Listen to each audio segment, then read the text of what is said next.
توبة نصوحا عسى ربكم أن يكفر عنكم سيئاتكم ويدخلكم جنات تجري من تحتها الأنهار يوم لا يخزي الله النبي والذين آمنوا معه نورهم يسعى بين أيديهم وبأيمانهم يقولون ربنا أتمم لنا نورنا واغفر لنا إنك على كل شيء قدير. وقال عز وجل كما ورد في سورة النور وتوبوا إلى الله جميعا أيها المؤمنون لعلكم تفلحون. وقال جل وعلا كما ورد في سورة الزمر قل يا عبادي الذين أسرفوا على أنفسهم لا تقنطوا من رحمة الله إن الله يغفر الذنوب جميعا صدق الله العظيم. رب اشرح لي صدري ويسر لي أمري واحلل عقدة من لساني يفقهوا قولي. اللهم ربنا ألهمنا رشدنا وأعذنا من شرور أنفسنا. اللهم أرنا الحق حقا وارزقنا اتباعه وأرنا الباطل باطلا وارزقنا اجتنابه. اللهم وفقنا أن نتوب إليك توبة نصوحا آمین یا رب العالمین. آپ میں سے بہت سے حضرات کے علم میں ہوگا اخباری اطلاع کی بنیاد پر کہ میری آج کی گفتگو کا موضوع ہے توبہ کی عظمت اور اس کی تاثیر. اس کا پس منظر یہ ہے کہ پچھلے کئی مہینوں سے میری تقریر جو ہے وہ جو اس وقت عالمگیر حالات ہیں اور جو امت کو خطرات درپیش ہیں اور اس کے ضمن میں جو پیشین گوئیاں احادیث نبویہ میں موجود ہیں جو میں کم سے کم یوں سمجھیے کہ 25 برس سے بیان کرتا آ رہا ہوں، لیکن اب وہ چشم سر کے سامنے آ رہی ہیں. پہلے وہ صرف یہ کہ انسان کو علمی اعتبار سے معلوم تھی، اب وہ صورتحال آنکھوں کے سامنے ہے. تو اس پر چونکہ گفتگو ہوتی رہی لیکن ہر مرتبہ گفتگو کا اختتام اس پر ہوا کہ اس کا علاج کیا ہے، بچنے کا راستہ کون سا ہے. تو عام طور پر ایک لفظ پر توبہ، البتہ اس میں انفرادی توبہ، اجتماعی توبہ. انفرادی توبہ سے انسان اپنے گناہوں کی سزا سے بچ جاتا ہے. آخرت میں اللہ تعالیٰ اسے اپنے عفو درگزر کا، اپنی رحمت کا، اپنے فضل کا مستحق قرار دے دیتا ہے.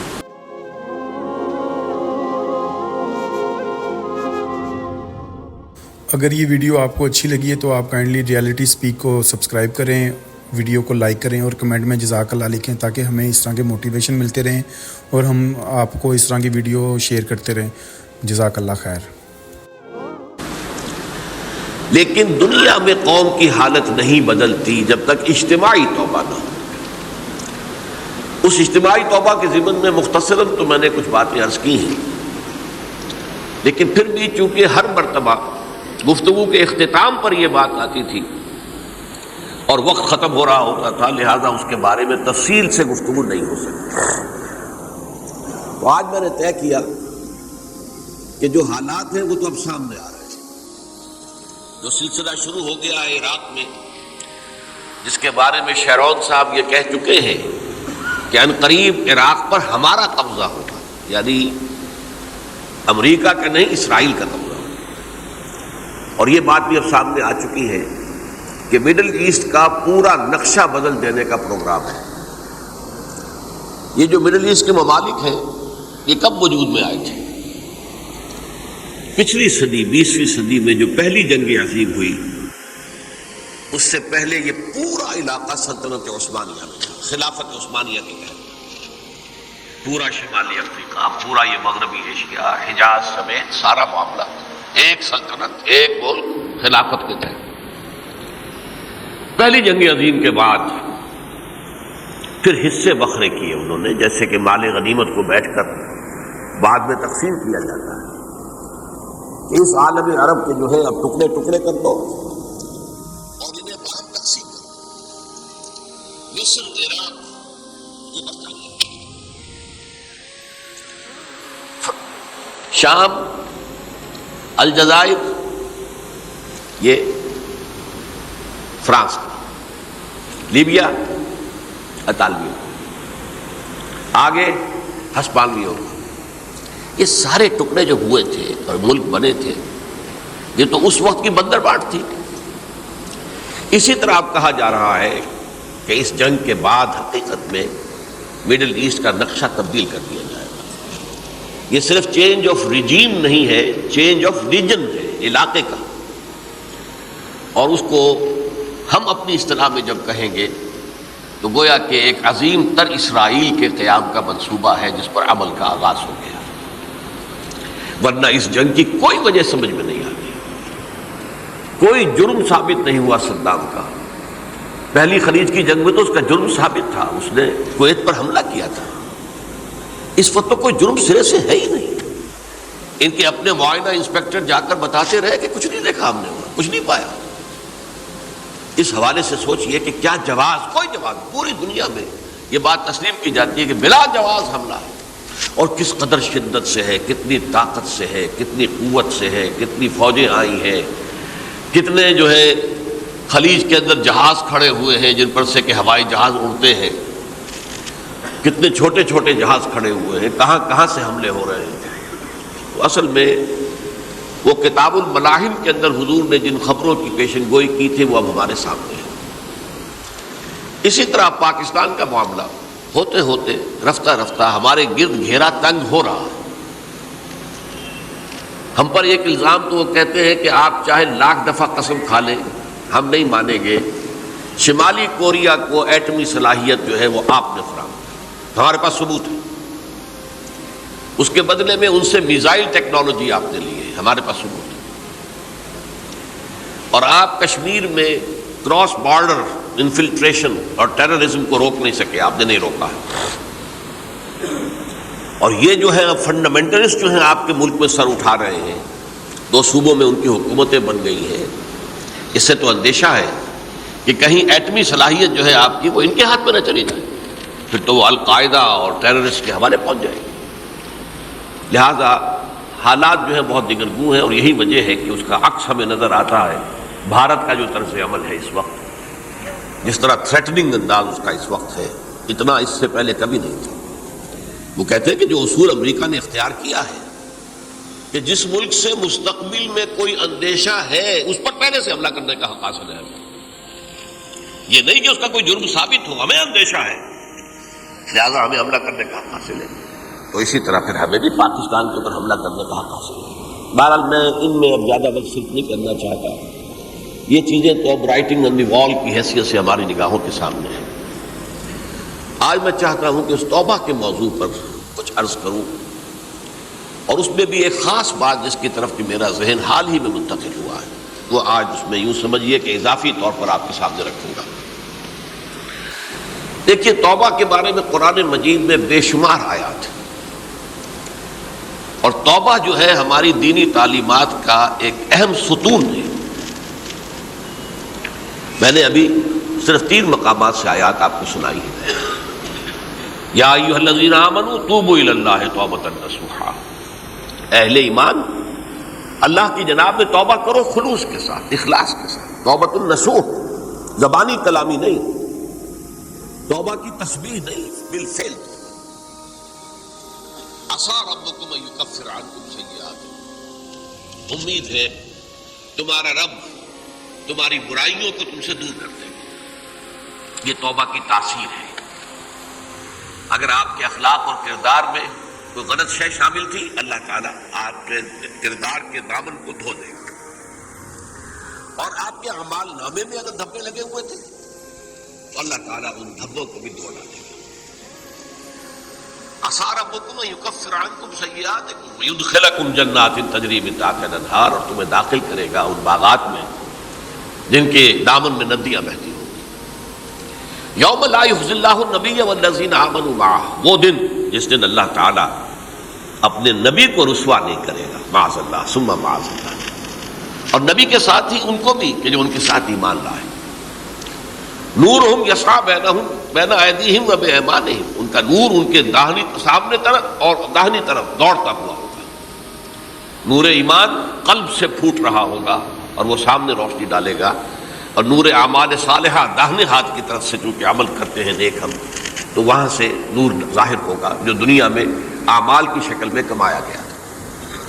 اور اس وقت یہ اہل ایمان کہتے ہوں گے، یقولون ربنا اتمم لنا نورنا واغفر لنا، اے اللہ ہمارے نور کو کامل فرما دے۔ اس کا پس منظر یہ ہے کہ ظاہر بات ہے کہ ایمان کے درجات بھی بے شمار ہیں۔ کہاں ابو بکر صدیق کا ایمان، کہاں ایک عام صحابی کا ایمان، کہاں ہم جیسے غیر صحابہ عام مسلمانوں کا ایمان، کہ نسبت خاک رابع عالم پاک، اسی نسبت سے اس نور کی انٹینسٹی ہوگی۔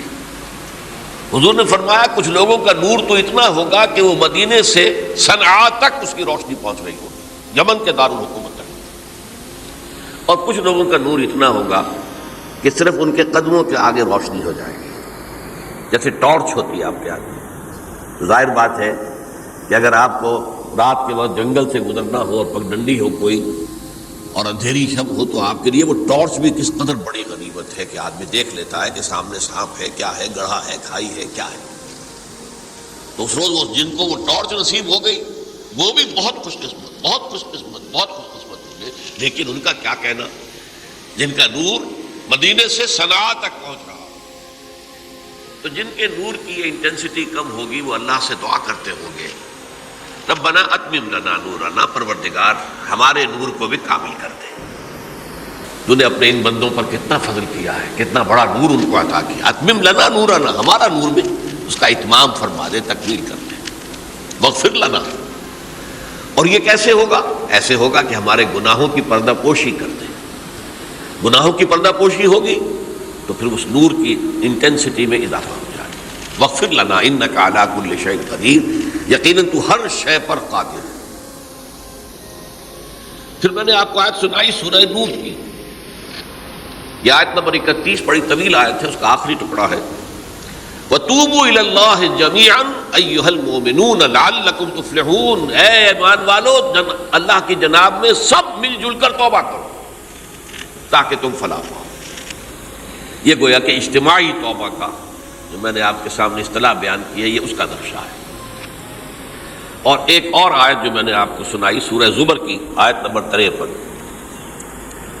بعض لوگوں پر کچھ مایوسی طاری ہو جاتی ہے، ہم اتنے عرصے سے گناہ کرتے چلے آ رہے ہیں، کیسے معافی ہوگی، کیسے ممکن ہے، کیسے چھٹکارا ملے گا؟ ایسے لوگوں کے لیے ان کے اطمینان کے لیے، ان کی دلجوئی کے لیے، ان کی تسلی کے لیے یہ آیت عظیم ترین آیات میں سے قرآن مجید ہے۔ قل یا عبادی الذین اسرفوا علی انفسہم،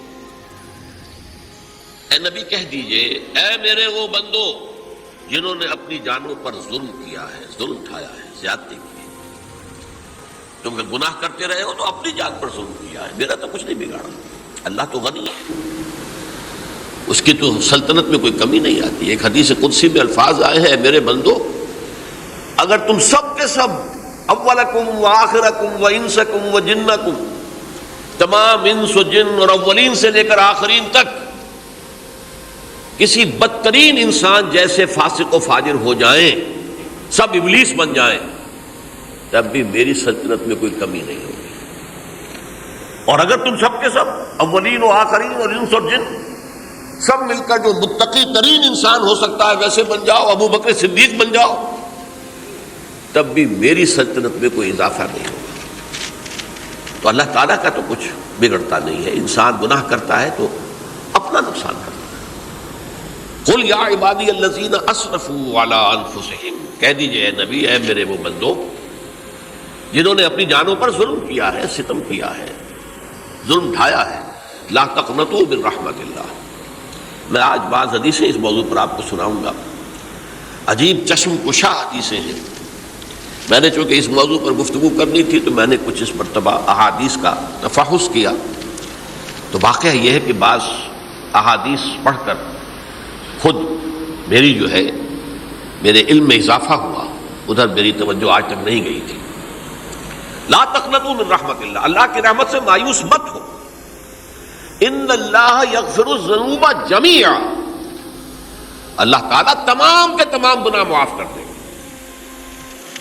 اللہ تعالیٰ کی قدرت ہے، اللہ کا اختیار ہے، اللہ کا فیصلہ ہے، لہذا مایوس نہ ہو، اصلاح کرو۔ احادیث تو میں بعد میں آپ کو سناؤں گا، اس سے پہلے اس کا فلسفہ سمجھ لیجئے اصل میں کیا ہے۔ دیکھیے، ایک ہے طبیعی اعمال، فزیکل، ان کا ہم دنیا میں اصول یہ دیکھتے ہیں کہ اس کے نتائج لازمی ہوتے ہیں اور ان سے چھٹکارا نہیں مل سکتا۔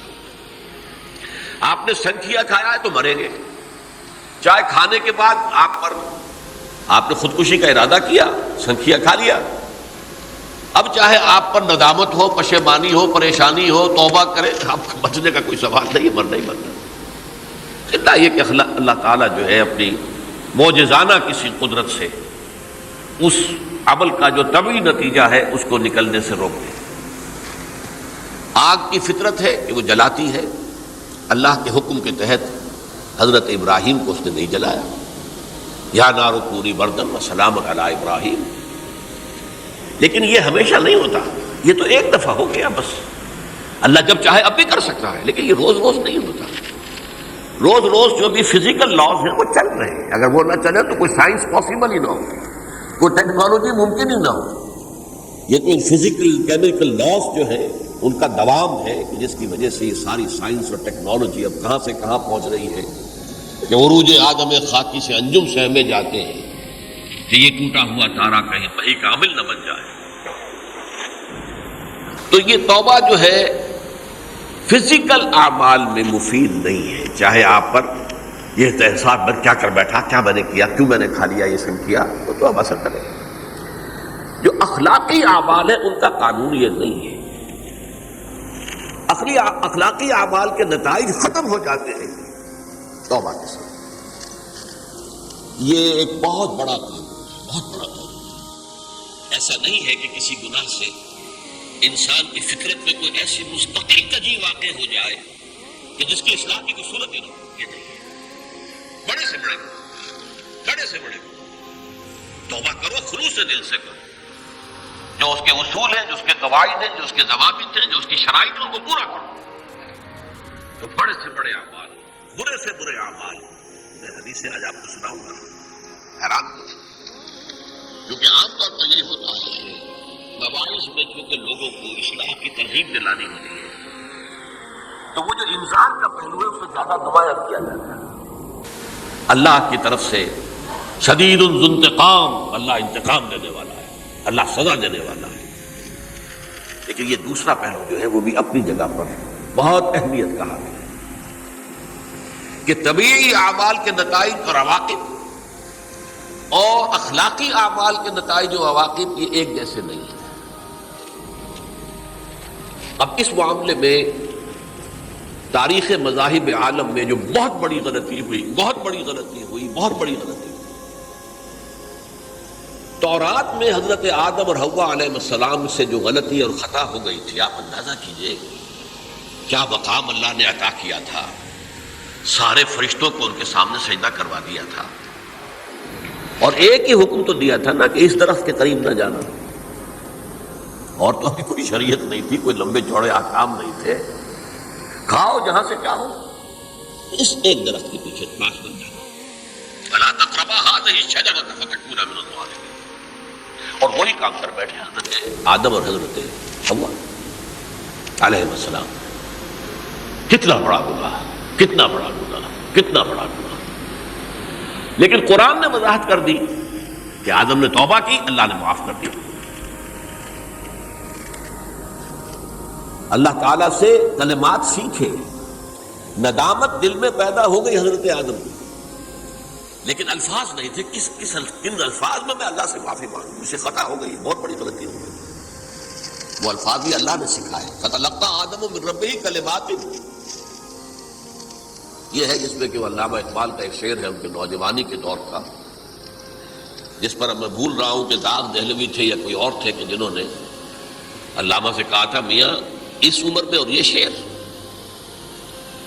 اس بڑی محفل میں بات آئی تھی کہ موتی سمجھ کے شان کریمی نے چن لیے قطرے جو تھے میرے عرق انفعال کے۔ انفعال کہتے ہیں عربی میں پشیمانی، شرمندگی، اور عام طور پر جب کسی انسان پر پشیمانی اور شرمندگی طاری ہوتی ہے تو پیشانی جو ہے اس پر کچھ پسینہ سا آتا ہے. تو قطرے جو تھے میرے عرق انفعال کے موتی سمجھ کے شان کریمی نے چن لیے. اللہ کی نگاہ میں ان کی اتنی قیمت، ان کی اتنی وقت میرے بندے نے پشیمانی اختیار کی ہے اپنے اس غلط کام کے اوپر، اسے رنج اور افسوس ہو رہا ہے، تو اللہ کی نگاہ میں اس کی یہ عظمت ہے، یہ قدرت ہے. تو اللہ تعالیٰ نے جب حضرت آدم کے دل میں وہ پشیمانی پیدا ہو گئی تو الفاظ نہیں تھے. کن الفاظ میں؟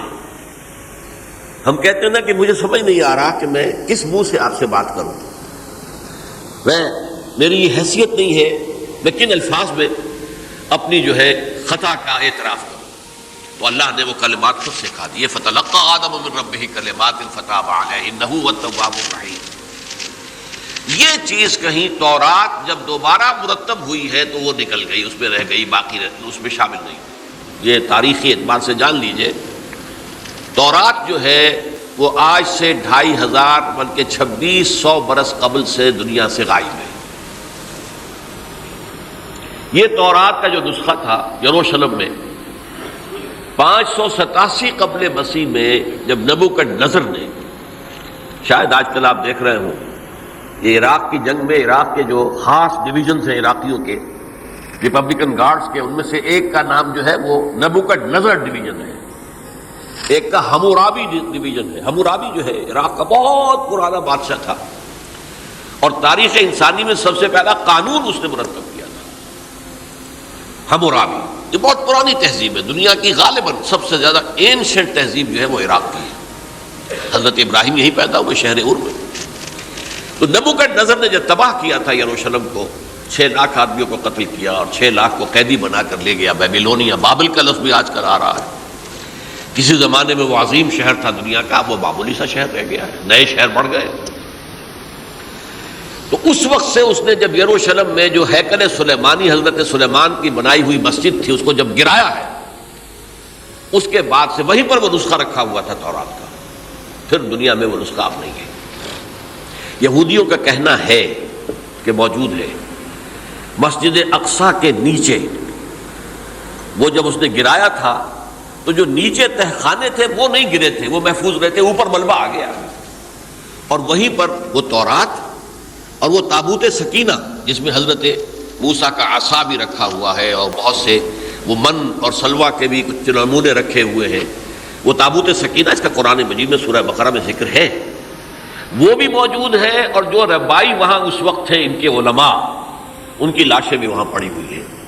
وہ جب ہم کھدائی کریں گے تو دنیا میں سامنے آ جائے گی. لیکن بہرحال اس وقت جو مجھے کہنا تھا وہ یہ کہ چونکہ اصل تورات اس وقت گم ہو گئی، 150 سال کے بعد اسے پھر یادداشتوں سے کچھ مرتب کیا گیا تو اس میں غلطیاں پیدا ہو گئی. اب انسانی یادداشت کا معاملہ آ گیا.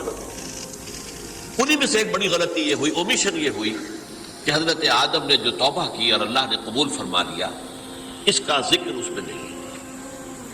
اس سے نتیجہ عیسائیوں نے کیا اختیار کیا کہ وہ اوریجنل سن کہتے ہیں اسے، وہ جو ابتدائی گناہ تھا عظیم جو ہمارے جد امجد آدم سے سرزد ہوا تھا، اس گناہ کا اثر جو بھی بچہ نسل آدم میں پیدا ہوتا ہے وہ لے کر آتا ہے.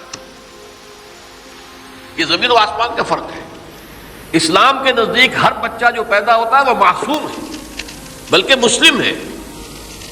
کل مولود یولد علی الفطرہ، جو بھی بچہ پیدا ہوتا ہے وہ فطرت اسلام پر پیدا ہوتا ہے.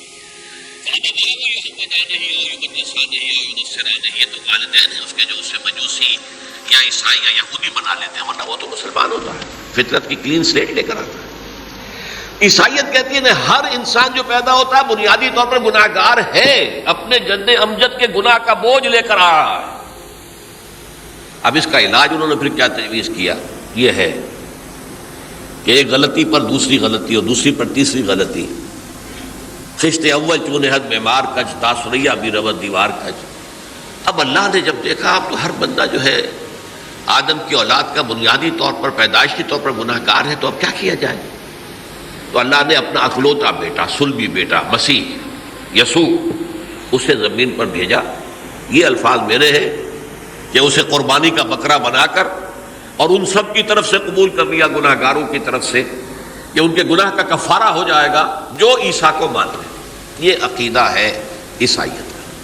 جڑ کیا ہے کہ گناہ ہو گیا تو گناہ کا اثر تو رہے گا۔ قرآن یہ کہتا نہیں، اللہ دھو دیتا ہے۔ تمہاری سیرت و کردار کے اوپر بھی جو داغ ہیں دھل جائیں گے، اور تمہارے نامہ اعمال میں جو دھبے ہیں وہ بھی دھل جائیں گے۔ توبہ کرو، توبوا الی اللہ توبۃ نصوحا، کرو وہ توبہ کے جو بالکل خلوص دل کے ساتھ ہو۔ اب میں ذرا آپ کو کچھ احادیث سنانا چاہتا ہوں۔ ایک طرح کا یہ تبشیر کا پہلو ہے آج ہماری گفتگو میں کہ جو نمایاں ہوگا۔ یہ بعض احادیث تو چھوٹی چھوٹی ہیں اور یہ بہت مرتبہ میرے گفتگو میں آ چکی ہیں، صرف اس وقت حوالہ دے کر گزر جاؤں گا۔ یہ ترمذی اور ابن ماجہ میں حضرت انس ابن مالک رضی اللہ تعالی عنہ سے روایت ہے، حضور نے فرمایا کل بنی آدم خطاؤون وخیر الخطائین التوابون، تمام بنی آدم خطا کار ہیں۔ خطا کار بھی نہیں، بہت خطا کار ہیں، بہت خطا کار ہیں، لیکن ان خطا کاروں میں بہتر لوگ وہ ہیں کہ جو خوب توبہ کرتے ہیں۔ غلطی ہو گئی توبہ کر لو۔ اور ایک اور حدیث میں آپ کو بتاؤں گا کہ یہ نہیں ہے کہ پھر کبھی وہ غلطی نہ ہو، اس وقت آپ یہ لگا لیں اپنے اوپر یہ کام میں نے نہیں کرنا، اور ایک دفعہ وہ کام چھوڑ دیں تو توبہ ہو گئی۔ پھر اگر کچھ عرصے کے بعد پھر کہیں آپ جذبات کی رو میں بہہ گئے، پھر کہیں کوئی برے اثرات جو ہے وہ پڑے، پھر غلطی، کوئی بات نہیں، پھر توبہ کرو، پھر ہو گیا پھر توبہ کرو۔ تواب اسی لیے کہا بار بار بار بار بار بار توبہ کرنے والے۔ تو کل بنی آدم خطاؤون وخیر الخطائین التواب۔ دوسری حدیث یہ بھی ابن ماجہ اور بہقی میں ہے، حضرت عبداللہ ابن مسعود رضی اللہ تعالی عنہ، التائب من الذنب کمن لا ذنب له، گناہ سے توبہ کرنے والا ایسے ہے جیسے اس نے کبھی گناہ کیا ہی نہیں۔ دھل جاتی ہے تختی، دھل گئی، بچے نے تختی لکھی تھی اس کو دھو دیا، ختم ہو گئی۔ ایک حدیث تو پڑھ کر میں بھی چونکا۔ یہ اصل میں اسلوب ہے بیان کا، بتانے کے لیے کہ تمہارے دلوں کے اندر مایوسی کا غلبہ نہ ہو جائے۔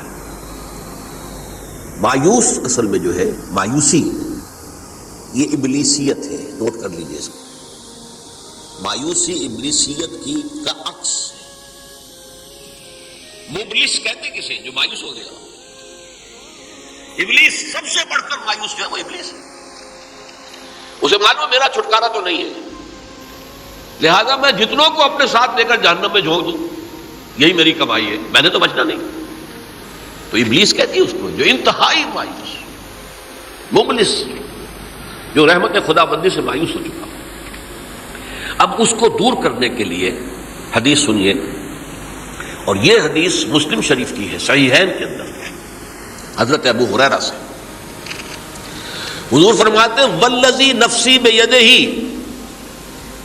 قسم ہے اس ذات کی جس کے ہاتھ میں میری جان ہے، لو لم تذنبوا، اگر تم لوگ گناہ نہ کرتے، لذهب اللہ بکم، تو اللہ تعالیٰ تمہیں لے جاتا کہیں اور، ولجاء بقوم یذنبون، اور پھر کسی ایسی مخلوق کو پیدا کرتا ہے جو گناہ کرتے، فیستغفروا اللہ، اور پھر وہ اللہ سے استغفار کرتے اور توبہ کرتے، فیغفر لہم، اور اللہ تعالیٰ انہیں معاف کر دیتا۔ تو میں نے عرض کیا کہ یہ بعض چیزیں ہوتی ہے کہ جن کا واقع سے کوئی تعلق نہیں ہوتا، لیکن ایک زور بیان کے لیے، ایک بات کو ایمفیسائز کرنے کے لیے، جیسے قرآن مجید میں آتا ہے، اے نبی کہہ دو ان کان للرحمن ولد فانا اول العابدین، اگر اللہ کا کوئی بیٹا ہو تو میں سب سے پہلے میں اس کو پوجوں گا، جب میں اللہ کو پوجتا ہوں۔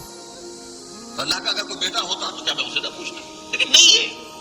اب یہ نہیں ہے، نفی کے لیے زور دیا کہ اگر اللہ کا کوئی بیٹا ہوتا، لو کان للرحمن ولد فانا اول العابدین۔ اسی طرح یہ ہے کہ اگر انسان گناہ نہ کرتے اور گناہ کے بعد توبہ کر کے اللہ تعالیٰ کی شان غفاری کا ظہور نہ ہوتا، یہ بھی ایک عجیب فلسفے کی بات ہے، اللہ نے یہ کائنات کیوں پیدا کی؟ قرآن مجید میں اس کو براہ راست ایڈریس نہیں کیا گیا اس مسئلے کو، میرے علم کی حد تک۔ ہو سکتا ہے کہیں بہت خفی انداز میں ہو اور ابھی تک میری نگاہ سے بھی جو ہے وہ چھپا رہ گیا، ہو سکتا ہے۔ قرآن مجید کے غامض نکات ایسے ہو سکتے ہیں؟ کوئی شخص، میں تو کہتا ہوں کہ اگر کوئی شخص کہتا ہے، میرے بارے میں ایک عالم دین نے کہہ دیا تھا کہ اسے قرآن پر بڑا عبور حاصل ہے، تو میں نے انہیں پیغام پہنچایا، جن صاحب نے مجھے ان کا یہ جملہ سنایا تھا کہ آپ نے قرآن کی توہین کی ہے، قرآن پر عبور کسی انسان کو نہیں ہو سکتا۔ عبور کا مفہوم کیا ہے؟ دریا کے دو کنارے ہیں، آپ اس کنارے سے اس کنارے چلے گئے تو آپ نے عبور کیا دریا۔ قرآن کے کنارے ہیں ہی نہیں، لا پیدا کنار۔ لہذا یہ کہہ دینا کسی کے بارے میں کہ قرآن مجید، اب انہوں نے تو ایک طرح سے میری تعریف کی تھی، میرے ایک ساتھی سے جملہ کہا تھا، ان کے وہ عزیز تھے، تو گویا کہ وہ جو میری تنظیم میں تھے ان کو خوش کرنے کے لیے کہہ دیا ہو یا جو بھی ہو، ان کے دلی جذبات ہو سکتا ہے کہ میں نے کہا انہیں یہ پہلا پیغام پہنچا دیجیے، آپ نے قرآن کی توہین کی ہے۔ قرآن پر عبور کسے ہو سکتا ہے؟ نہ معلوم کتنے مقامات ہیں کہ جہاں امام راضی بھی کھڑے ہوئے ایسے نظر آتے ہیں، دہشت زدہ، اعلم من هذا المقام مقام غامض مہیب عمیق، ہوشیار کے رہ بردم تیغست قدم رہا، ہوشیار ہو جاؤ، یہ بڑا خطرناک مقام ہے، بہت مشکل مقام ہے، اس کے تہ تک پہنچنا کسی کے لیے ممکن نہیں ہے۔ سورہ حدید کی آیت هو الاول والآخر والظاہر والباطن پر یہ الفاظ ہیں جو امام راضی نے لکھے۔ تو اس لیے میں آپ سے عرض کر رہا ہوں کہ یہ کہنے کا انداز ہے، والذی نفسی بیدہ، لو لم تذنبوا، اس ہستی کی قسم جس کے ہاتھ میں میری جان ہے، اگر تم گناہ نہ کرتے، تو میں عرض کر رہا تھا تو اللہ کی شان غفاری کیسے ظاہر ہوتی؟ اللہ نے کائنات کیوں پیدا کی؟ کنت کنزا مخفیا فاحببت ان اعرف فخلقت الخط۔ محدثین کرام اگرچہ اس حدیث کی سند کو پختہ نہیں مانتے، لیکن اکثر مفسرین نے اس کو تسلیم کیا ہے۔ علامہ آلوسی نے تسلیم کیا کہ میں ایک چھپے ہوئے خزانے کے مانند تھا۔ اب خزانہ کہیں پڑا ہے، اس کا کیا حاصل کیا ہے؟ وہ تو کہیں کھلے، کسی کے پاس جائے، کوئی اسے فائدہ اٹھائے تب تو کو فائدہ ہوا نا۔ تو کن تو کنز مخفیا، میرے طاقت تھی، قوت تھی، خلاقی تھی، میری شان ساری میرے اندر ہی اندر تھی نا۔ کن تو کنز مخفیا فاحببت ان اعرف، تو میں نے یہ چاہا کہ مجھے پہچانا جائے۔ فخلقت الخلق، تو میں نے خلق کی تخلیق کی ہے، اب مجھے پہچانو اس کائنات کے ذریعے سے، یہ میری تخلیق ہے، آؤ دیکھو۔ ایک مصور اپنی تصویروں کی نمائش لگا، دیکھو میرے شاہکار، آؤ دیکھو، یہ میرے فن کے کمال کے نمونے، آؤ دیکھو۔ تو یہ ہے سب، دیکھو زمین آسمان، ان فی خلق السماوات والارض واختلاف اللیل والنہار والفلک التی تجری فی البحر بما ینفع الناس وما انزل اللہ من السماء من ماء فاحیا بہ الارض من بعد موتها، یہ ساری آیات ہیں، غور کرو۔ اور اسی لیے انسان کو پیدا کیا جس میں یہ فیکلٹی آف اپریسیشن، اللہ کے حسن و جمال و کمال کو پہچاننے کی صلاحیت ہے۔ ورنہ ظاہر بات ہے کہ یہ جمادات کیا پہچانیں گے اللہ کو، یہ پہاڑ کیا پہچانے گا اللہ کو؟ اللہ کو پہچاننے کی صلاحیت انسان میں۔ تو یہ چونکہ ایک فلسفہ ہے باقاعدہ کہ اللہ نے تعالیٰ، اسی سے میں کہہ رہا ہوں اگر گناہ نہ ہوتا اور پھر توبہ نہ ہوتی اور میں اس کو معاف نہ کرتا تو میری شان غفاری کا ظہور کیسے ہوتا؟ میری شان ہے نا، غفار بھی ہوں، ستار بھی ہوں، اس کا ظہور کیسے ہوتا ہے؟ تو والذی نفسی بیدہ لو لم تذنبوا لذهب اللہ بکم ولجاء بقوم یذنبون فیستغفروا اللہ فیغفر لهم۔ اگر تم لوگ گناہ نہ کرتے تو اللہ تمہیں ختم کر کے کوئی اور ایسی مخلوق پیدا کرتا کہ جو گناہ کرے اور پھر وہ توبہ کرے اور اللہ اسے معاف کرے۔ اسی سے ملتی جلتی ایک حدیث ہے، یہ امام احمد اور امام بہقی لائے ہیں، اور اس کے راوی حضرت علی ہے رضی اللہ تعالی عنہ۔ ان اللہ یحب العبد المؤمن المفتن التواب، اللہ تعالیٰ کو بہت محبت ہے، یحب۔ اب دیکھیے ایک طرف وہ آیات ذہن میں لائیے، اللہ تعالیٰ کن سے محبت کرتا ہے؟ واللہ یحب المحسنین، یا وہ لوگ ان اللہ یحب الذین یقاتلون فی سبیلہ صفا کانہم بنیان مرصوص، اللہ محبت کرتے ہیں ان بندوں سے جو اس کی راہ میں جنگ کرتے ہیں، صفیں باندھ کرتے ہیں، سیسا بنائی کی دیوار۔ یہ ہے نسبت کا ایک محسنین،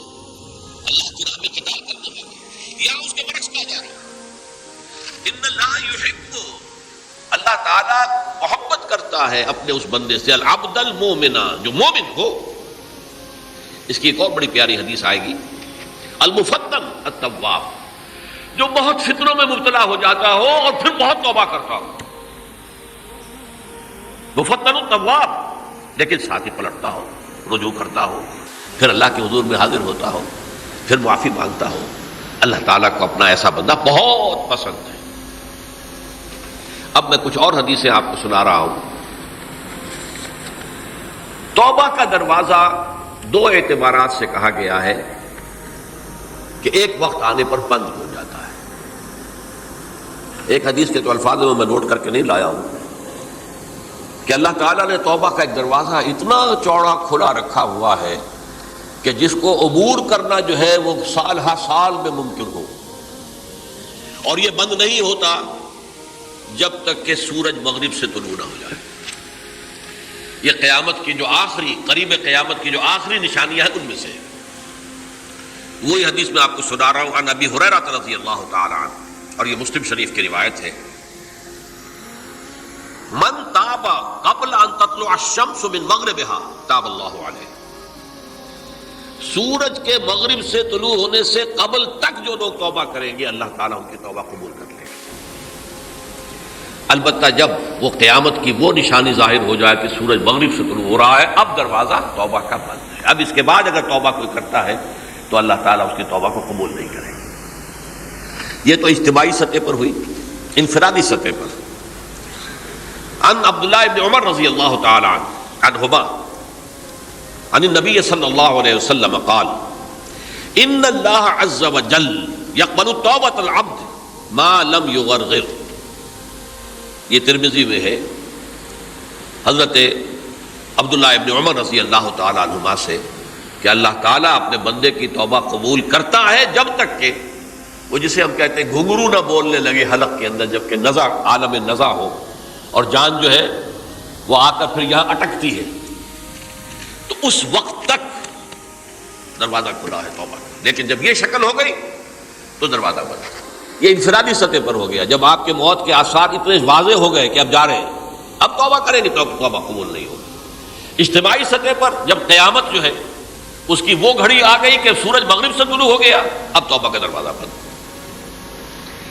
ایک اور حدیث ہے جو میں نے بہت مرتبہ اس کا ترجمہ تو آپ کو بہت دفعہ سنایا ہے، آج میں چاہتا ہوں اس کو پورے متن کے ساتھ آپ کے سامنے رکھوں. یہ حضرت انس بن مالک رضی اللہ تعالیٰ عنہ سے مروی روایت ہے جو حضور کے خادم خاص تھے، اور یہ متفق علیہ بھی ہے، یعنی بخاری میں بھی ہے، مسلم میں بھی ہے، لیکن تھوڑا سا فرق ہے الفاظ کا. تو جو مسلم شریف کی روایت ہے اس کے الفاظ کیا ہے؟ للہ اشد فرحا بتوبۃ عبدہ حین یتوب الیہ. جان لو اللہ تعالیٰ کو زیادہ خوشی ہوتی ہے اپنے کسی گناہ گار بندے کی توبہ سے جب کہ وہ توبہ کرتا ہے. کس سے زیادہ ہوتی ہے؟ اب اس کی ایک تمثیل دی. من احدکم، ایک ایسے شخص سے بھی زیادہ بڑھ کر خوشی ہوتی ہے کان علی راحلتہ بارض الفلات، کہ جو بہت ہی دور دراز کے اور سنسان علاقے میں سفر کر رہا تھا. فانتحرفت منہ، اس کی سواری جو ہے گم ہو گئی.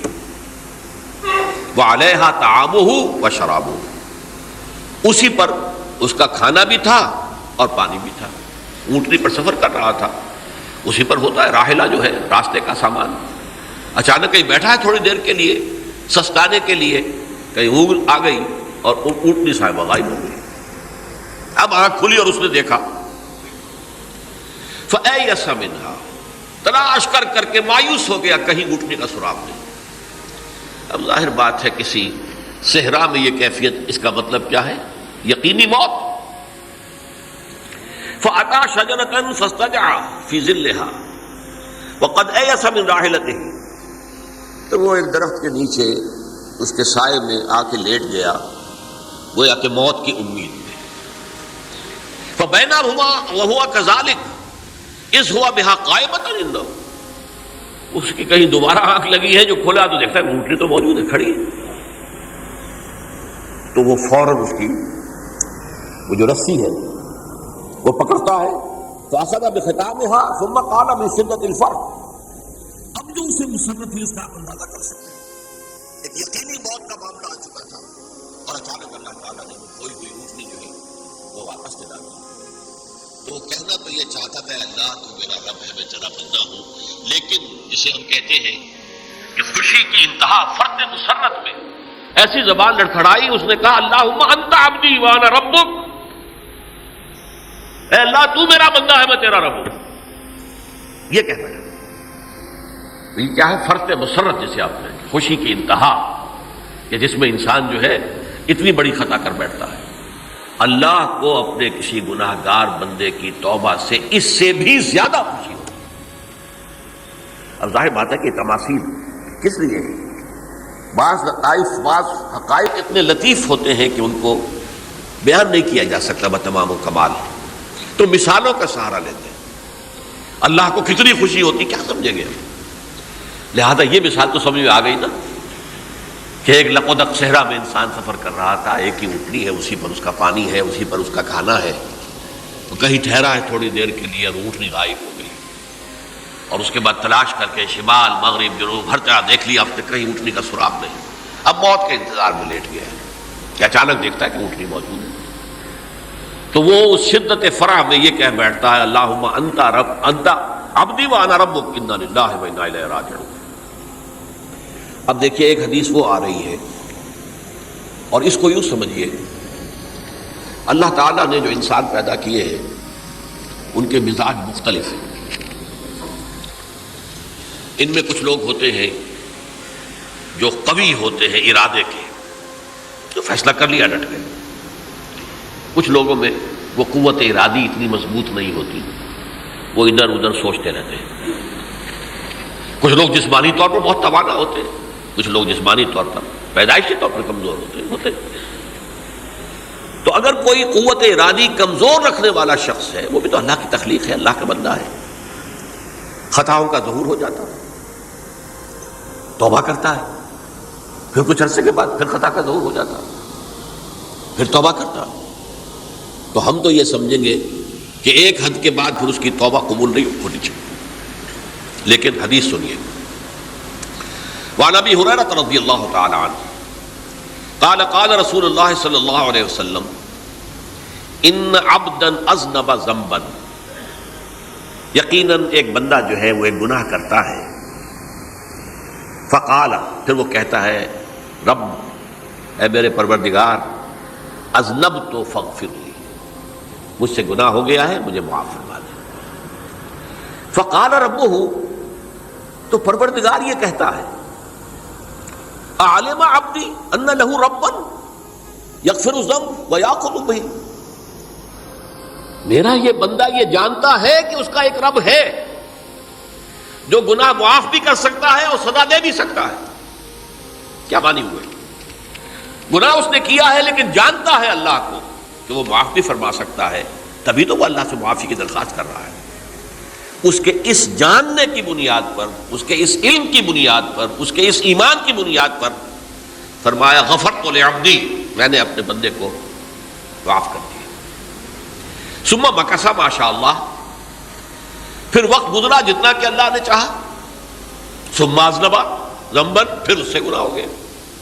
فقال رب اذنبت ذنبا فاغفر، پھر کہتا ہے پروردگار مجھ سے گناہ ہو گیا، پھر مجھے معاف فرما دے. فقال ربہ، اللہ فرماتا ہے عالم عبدی ان لہ ربا یغفر الذنب ویأخذ بہ، میرا بندہ ہے نا جو جانتا ہے کہ اس کا ایک رب ہے، ایمان باللہ اس کے اندر ہے، تبھی تو پکار رہا ہے، اور یہ بھی جانتا ہے کہ وہ گناہ معاف بھی کر سکتا ہے اور چاہے تو پکڑ بھی سکتا ہے، سزا بھی دے سکتا ہے. تو فرمایا، اللہ تعالیٰ فرماتے ہیں میں نے فرمایا میں نے معاف کر دیا. ثم مکث ما شاء اللہ، پھر ایک عرصہ گزرا اس کے بعد. ثم اذنب ذنبا، پھر اس نے گناہ کیا. قال رب اذنبت ذنبا آخر، اس نے کہا پروردگار میں نے تو پھر ایک اور گناہ کر دیا، فاغفر لی، مجھے بخش دے.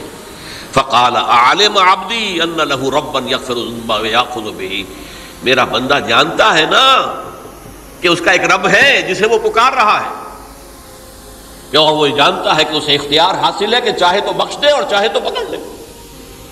اس کے اس علم، اس ایمان کی بنیاد پر میں نے اسے معاف کر دیا.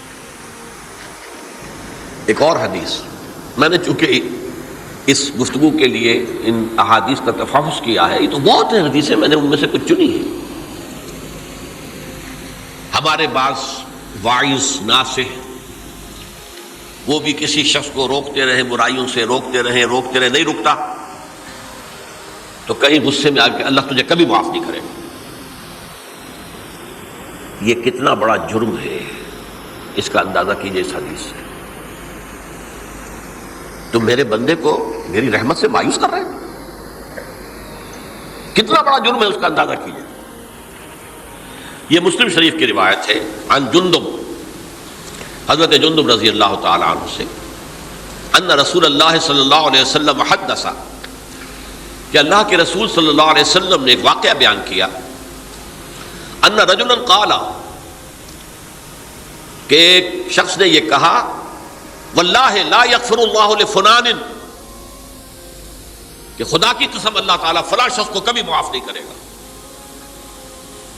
وَأَنَّ اللَّهَ تَعَالَى قَالَ، اس پر اللہ تعالیٰ نے یہ فرمایا، مَنْ ذَا الَّذِي يَتَعَالَّىٰ عَلَيَّ، یہ کون ہے جو میرے اوپر حکومت کرنے والا آ گیا، جو میری طرف سے حکم لگا رہا کہ میں کبھی معاف نہیں کروں گا. مَنْ ذَا الَّذِي، کون ہے وہ شخص، الَّذِي يَتَعَالَّىٰ عَلَيَّ اَنِّي لَا أَغْفِرُ لِفُلَانٍ، کہ میں فلاں شخص کو کبھی معاف نہیں کروں گا. قد غفرت لفلان، اس کو تو میں نے معاف کر دیا. وَأَحْبَطْتُ عَمَلَهُ، اس شخص کے تمام اعمال میں نے ضائع کر دیے کہ تم نے میرے بندے کو مایوس کیا. یہ ہے جرم کی انتہا. تو توبہ کی دعوت دیتے رہو، توبہ کے لیے لوگوں کو آمادہ کرتے رہو، توبہ جو ہے اس کے لیے ترغیب دیتے رہو. اللہ تعالیٰ معاف فرمانے والا. اب آخری حدیث سنا رہا ہوں، یہ تو بہت ہی عجیب حدیث ہے اور متفق علیہ، یہ بخاری اور مسلم دونوں میں. حضرت ابو سعید الخدری رضی اللہ تعالی عنہ جو ہے وہ اس کے راوی ہیں. حضور نے فرمایا، کانا فی من کانا قبلکم رجل قتل 99 نفسا، تم سے پہلے جو امت تھی بنی اسرائیل، گویا کہ ان کا ذکر ہے، اس میں ایک آدمی ایسا تھا جس نے 99 قتل کیے تھے. اب آپ اندازہ کیجئے کتنا بڑا گناہ کبیرہ ہے قتل. قرآن مجید میں آتا ہے وَكَأَنَّمَا قَتَلَ النَّاسَ جَمِيعًا، اگر ایک انسان کو بھی ناحق قتل کر دیا گیا تو یہ ایسی ہے گویا کہ اس نے پوری بڑے انسان کو قتل کیا، اس نے 99 قتل کیا. پھر اس کے بعد یہ ہوا کہ اس کے اندر توبہ کا جذبہ پیدا ہوا. فَسَأَلَ عَنْ أَعْلَمِ أَهْلِ الْأَرْضِ، تو اس نے پھر سوال کیا، لوگوں سے پوچھا کہ زمین میں رہنے والوں میں کون سب سے بڑا عالم ہے. فَدُلَّ عَلَى رَاهِبٍ، تو اسے بتایا گیا فلاں راہب فلاں جگہ پر ہے، وہ بہت نیک ہے، بڑا عالم ہے. فَأَتَاهُ، وہ اس کے پاس آیا. فَقَالَ أَنَّهُ قَتَلَ 99 نَفْسًا فَهَلْ لَهُ مِن تَوْبَةٍ، انہوں نے کہا دیکھیے راہب صاحب، میں نے 99 انسان قتل کیے، اب مجھے یہ بتائیے کہ میرے لیے توبہ کا کوئی امکان ہے. فَقَالَ لَا، انہوں نے کہا نہیں. فَقَتَلَهُ، اس نے اس کو بھی قتل کر دیا. فَكَمَّلَ بِهِ 100، اپنی سینچری مکمل کر لی، مطلب 99 کے بعد ایک کی کسر تھی، اس کو بھی قتل کیا، 100 پورے کر لیے. ثُمَّ سَأَلَ عَنْ عَالِمِ أَهْلِ الْأَرْضِ، پھر اس نے پوچھا کوئی اور، کوئی بڑے عالم انسان ہو. فَدُلَّ عَلَى رَجُلٍ عَالِمٍ، پھر اس کی رہنمائی کی گئی ایک بڑے عالم شخص کی طرف. فَقَالَ إِنَّهُ قَتَلَ 100 نَفْسٍ، تو اس نے وہاں جا کر کہا کہ میں 100 انسان ہلاک کر چکا ہوں، قتل کر چکا ہوں. فَهَلْ لَهُ مِن تَوْبَةٍ، میرے لیے توبہ کا کوئی امکان ہے. فَقَالَ نَعَمْ، اس نے کہا کیوں نہیں، 100 قتل کیے تب بھی کیا ہے، توبہ کا راستہ دروازہ کھلا ہوا. مَا لَمْ يُغَرْغِرْ، جب تک کہ وہ گھنگرو نہیں بج رہا اس وقت تک تمہارے توبہ کا دروازہ کھلا ہوا ہے. فرمایا نعم، وَمَن يَحُولُ بَيْنَهُ وَبَيْنَ التَّوْبَةِ، تمہاری توبہ کے درمیان اور تمہارے درمیان کون حائل ہو سکتا ہے، توبہ کا دروازہ کھلا ہے. لیکن ساتھ ہی کہا انطلق الی ارض کذا و کذا، اب تم ایسے کرو جہاں تم رہتے ہو وہاں نہ جاؤ واپس، وہاں کا ماحول اچھا نہیں ہے، معاشرہ اچھا نہیں ہے، ہو سکتا ہے کہ تم توبہ پر قائم نہ رہ سکو، تم فلاں جگہ چلے جاؤ، وہاں اچھے لوگ آباد ہیں، ان میں جا کر رہو. فإن بها أناسا يعبدون اللہ تعالی، وہاں ایسے لوگ آباد ہیں جو اللہ کی بندگی کرتے ہیں. فاعبد اللہ معہم، تو تم ان کے ساتھ مل کر اللہ کی بندگی اور پرستش کرو. ولا ترجع الی ارضک، اپنی زمین کی طرف اپنے وطن میں واپس بن جاؤ. فإنها أرض سوء، وہ بری جگہ ہے. فانطلقا، تو وہ چل پڑا، ہجرت کر رہا ہے، اس جگہ جا رہا ہے جہاں کا راہب نے بتایا تھا. حتی اذا نصف الطریق، جب آدھا راستہ اس نے پورا کر لیا، اتاہ الموت، موت آ گئی. فاختصمت فیہ ملائکۃ الرحمت و ملائکۃ العذاب، اب وہ جہنم کے فرشتے بھی آ گئے اس کی جان قبض کرنے کو، اور جنت کے بھی آ گئے. فقالت ملائکۃ الرحمہ، رحمت والے جو فرشتے ہیں جنت والے، انہوں نے کہا جا تائبا مقبلا بقلبہ اللہ تعالی، یہ شخص توبہ کر کے اللہ تعالیٰ کی طرف ہجرت کر رہا تھا، اس لیے اس کی نیت کی بنیاد پر اب یہ جنتی ہے، لہذا اس کی روح ہم قبض کریں گے.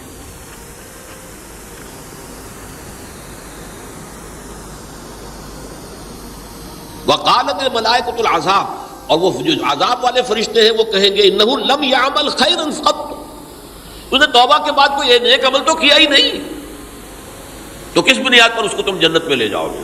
اس کو تو دوزخ میں جانا چاہیے. فاتاہ ملک فی صورت آدمی، تو ان کے پاس اللہ نے ایک اور فرشتے کو بھیج دیا آدمی انسانی شکل کے اندر. فجعلوہ بینہم، تو ان فرشتوں نے کہا بھائی ہمارا فیصلہ کرا دو، اس کی روح ہم لینا چاہتے ہیں یا ہم لینا چاہتے ہیں. انہیں حکم بنا لیا. فقال قیسوا ما بین الارضین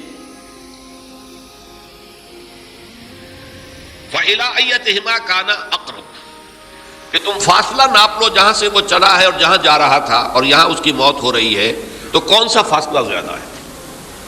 جب ناپا گیا، بلکہ ایک حدیث میں آتا ہے کہ اس پر اللہ نے زمین کو جو ہے حکم دے دیا، ایک طرف والی زمین تو سکڑ جا، دوسری والی جو ہے تو پھیل جا، تاکہ وہ جدھر جو وہ جا رہا تھا وہ زیادہ قریب ہو جائے بنسبت اس کے کہ جہاں سے وہ چلا تھا.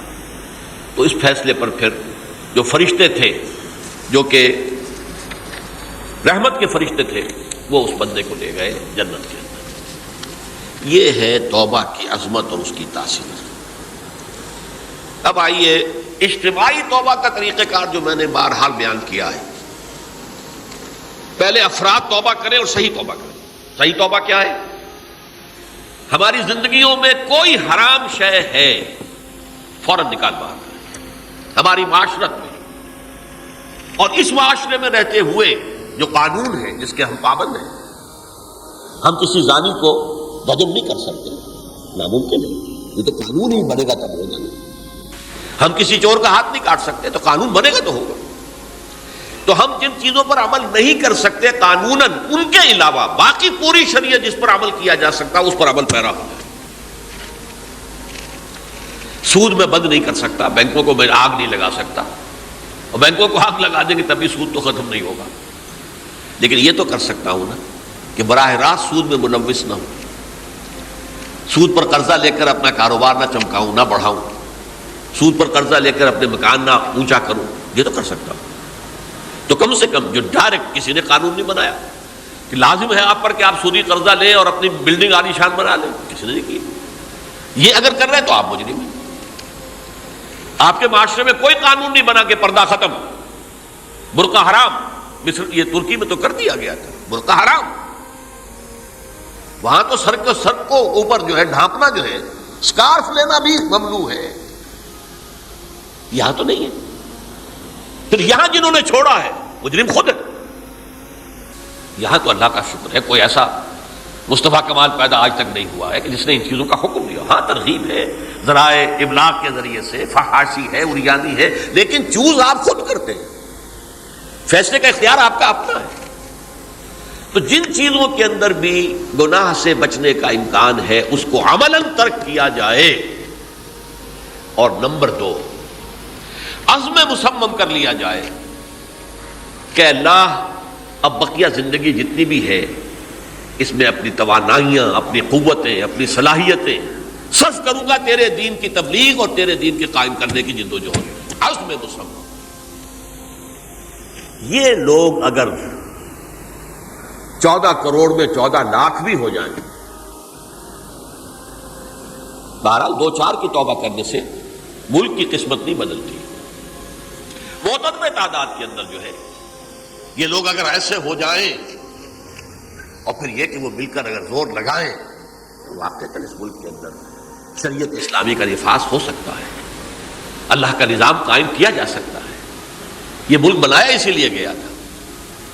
تو یہ توبہ کا جو ہے اجتماعی توبہ کا یہ پوری تفصیل تو میں بارہا بیان کر چکا ہوں.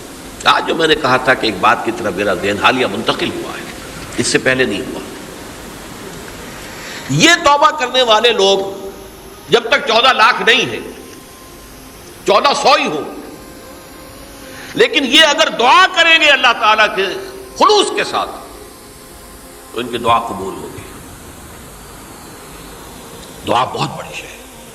الدعاء مخ العبادہ.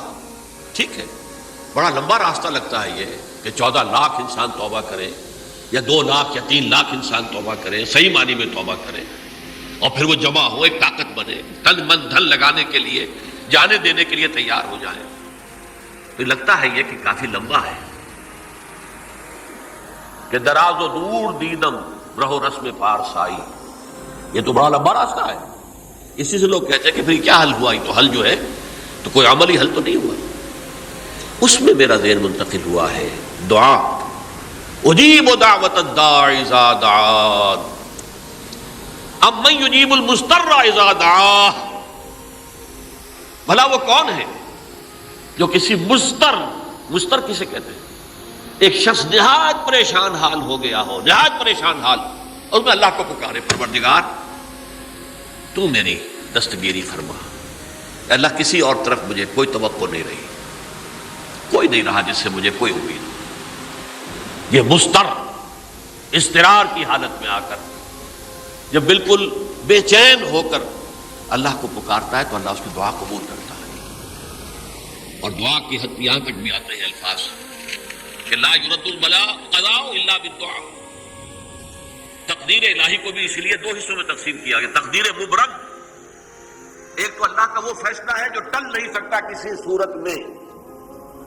ایک تقدیر معلق ہوتی ہے تو صحیح اللہ کا فیصلہ، لیکن اس میں تبدیلی ہو سکتی ہے. یہ جو تقدیر معلق ہوتی ہے اس میں دعا انتہائی مؤثر شے ہے. لا يرد البلاء الا لا يرد القضاء الا بالدعاء.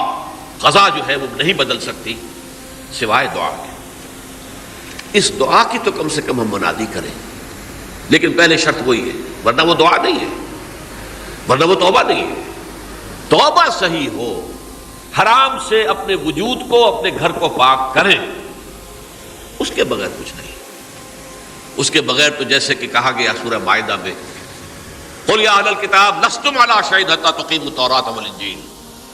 اے نبی ان سے کہہ دیجئے اے اہل کتاب تمہاری کوئی حیثیت اللہ کی نگاہوں میں نہیں ہے، تمہاری کوئی دعا اللہ کے ہاں قابل پذیرائی نہیں ہے جب تک کہ تم تورات اور انجیل کو قائم نہیں کرتے. لہذا دعائیں تو نہ بنو. 30 لاکھ آدمی جو ہے حج کے موقع پر کیسی کیسی دعائیں مانگتے ہیں. کہاں جا رہی ہیں دعائیں؟ کہاں ہیں ان کی قبولیت کے آثار؟ توبہ صحیح ہو. اور توبہ کے بارے میں آج میں نے امکانی حد تک آپ کے سامنے آج ترغیب و تشویق کا پہلو رکھا ہے. مایوسی، اس کو کہا بھی جاتا ہے مایوسی کفر ہے. اور میں نے آپ سے کہا آج کہ لا تقنطوا من رحمت اللہ ان اللہ یغفر الذنوب جميعا. 99 قتل کیے ہوں، 100 قتل کیے ہوں، تب بھی توبہ کرو گے تو اللہ توبہ قبول فرمائے گا. اور کس شان کے ساتھ قبول فرمائے گا اس حدیث کے اندر آیا، متفق علیہ حدیث صحیح بخاری اور صحیح مسلم کے اندر ہے. تو اگر ہم اس توبہ کی منادی کریں نمبر 1، اور جو لوگ توبہ کریں صحیح معنی میں، ایک طرف تو وہ جد و جہد شروع کر دیں اللہ کے دین کے قائم کرنے کی جد و جہد، اس میں پیچھے نہ رہے، لیکن اس اثناء میں جو دعائیں وہ کریں گے اللہ تو نے یہ ملک ہمیں عطا کیا تھا، ہم نے اپنے زور بازو سے اسے نہیں حاصل کیا، یہ سلطنت خدا داد پاکستان ہے. اور اے اللہ اے خاصان رسول وقت دعا ہے، امت میں تیری آ کے جب وقت پڑا ہے. میں اپنے احساسات جو ہیں آپ کے سامنے الفاظ میں بیان نہیں کر سکتا. یہ جب یروشلم کی تباہی ہوئی تھی جس کا میں نے ذکر کیا ہے، 6 لاکھ انسان قتل ہوئے تھے، اور 6 لاکھ کو نبوکدنضر جو تھا وہ ہانک کر بھیڑوں بکریوں کی طرح بیبیلونیا لے گیا تھا.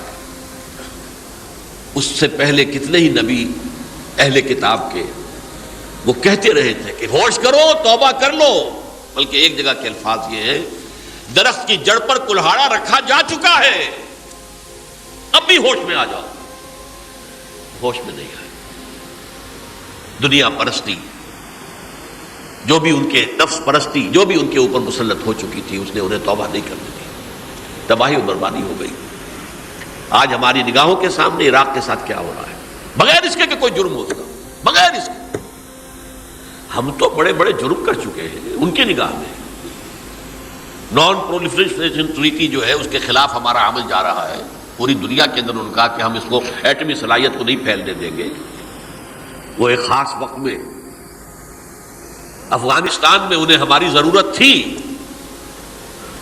اپنے اصل دشمن یو ایس ایس آر، اپنے مقابل کی طاقت کو ختم کرنے کے لیے، اس وقت انہوں نے اپنا منہ جو ہے پھیر لیا تھا، نہیں دیکھا تھا، اور ہمارے ہاں اللہ کی یہ رحمت آ گئی کہ ایٹمک صلاحیت بھی حاصل ہو گئی۔